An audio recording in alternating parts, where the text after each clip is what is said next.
All right, welcome everyone. So, in today's explainer, we're going to break down a truly fascinating narrative.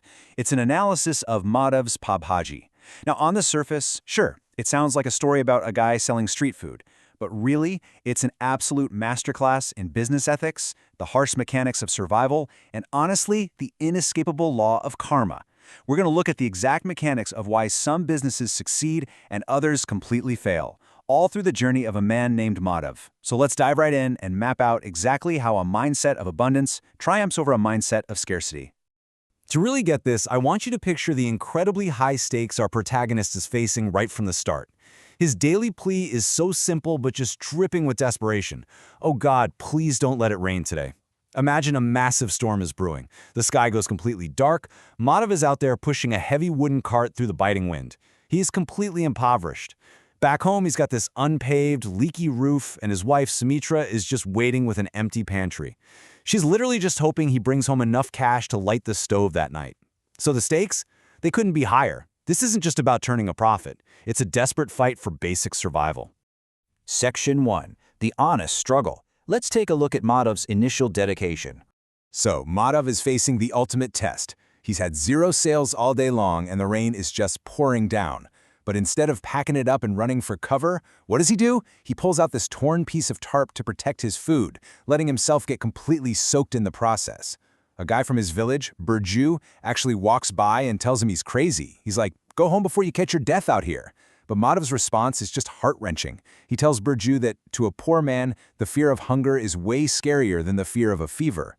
He flat out refuses to go home empty-handed, literally choosing his product and his potential customers over his own physical comfort. And this is where we see how the universe sometimes steps in to reward that exact kind of stubborn perseverance. Because late that night, a massive turning point happens. A big car splashes through the mud and stops. It's a group of wealthy city travelers, and they are completely stranded because the storm blocked the road ahead. They are freezing, and they are starving. So Madhav springs into action. He quickly heats up his pav bhaji, loading it with this rich, fragrant butter. The travelers are so blown away by how incredible it tastes and the sheer comfort of a hot meal in the freezing rain that they don't just pay him his normal rate. They hand him a massive 2,000 rupees tip. In a single night, his honest struggle pays off in a huge way. But, as you know, every action in a story like this creates a reaction. Moving to Section 2, Jealousy and Sabotage. Let's look at Rajesh's plan. So enter Rajesh. He's a local grocery shop owner who sees Madhav's massive windfall from the shadows, and it absolutely eats him alive. Instead of, improving his own business, he decides his best move is to destroy Madhav's. He starts operating from pure scarcity. First, Rajesh brings his buddies down to Madhav's cart and loudly creates a scene. He starts spreading rumors that Madhav uses rotten vegetables and cooks with dirty rainwater. And listen, in a small village, rumors spread like wildfire. Rajesh starts physically intimidating customers away. And the craziest part, the villagers actually start believing the lies. Madhav is left sitting there, completely crushed, wondering why he's being punished when he literally did nothing wrong. But here's the thing. Consistent quality always speaks for itself. A couple of days later, that exact same city traveler returns. But this time, he brings his wife, and behind them is a whole convoy of friends. Apparently, the wife loved the food so much she refused to cook at home, and the guy had even posted pictures in his office group chat. When Madhav nervously mentions the village rumors about food poisoning, the traveler just laughs it off. He's like, "Are you kidding? We feel more refreshed than ever." That incredible aroma of fresh butter and spices naturally draws the village crowd back in, and they instantly realize Rajesh had been playing them.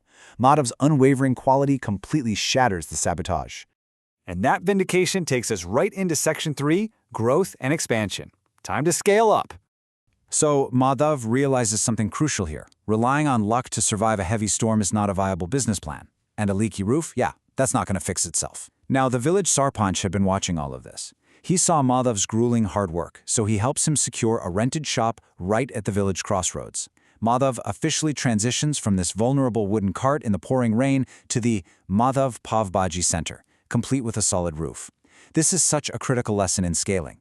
He took the capital he earned through stellar customer service and pumped it straight back into his infrastructure. It completely changed his operational capacity. But of course, Rajesh isn't done. He strikes again right at the grand opening of this new shop. He hires local goons to go in, eat, intentionally drop a plate, and start screaming that there are pebbles in the food. Just a blatant attempt to ruin the shop's brand new reputation. But check this out. By pure blind chance, the village's new head constable, Raghuveer Singh, happens to be eating there undercover in plain clothes. He walks over, inspects the shattered plate, and uses sheer logic. He picks up a pebble and yells to the crowd, "These stones were dropped in afterward. Look, there's absolutely no masala on them." Panicked by the undercover cop, the goons fold instantly. They confess Rajesh paid them. Logic and the truth save the day. With his sabotage totally exposed, our antagonists take a new, desperate route. Section 4. The Cost of Greed. Let's look at Rajesh's downfall. So Rajesh thinks, hey, if Madhav can get rich selling pav bhaji, I can do it too. But look at the stark difference in their actual business models. Madhav's approach is deeply rooted in honesty, buying fresh vegetables from the mandi daily and using expensive real butter to create a premium product. Rajesh's approach, rooted entirely in greed. To pump up his margins, Rajesh buys stale, cheap vegetables. He swaps out real butter for cheap dal ghee, and to mask that awful rotten taste, he just dumps in extra chili powder. His goal was never to serve the community. It was purely to extract profit and copy a rival. And the market always corrects itself, right? Often brutally.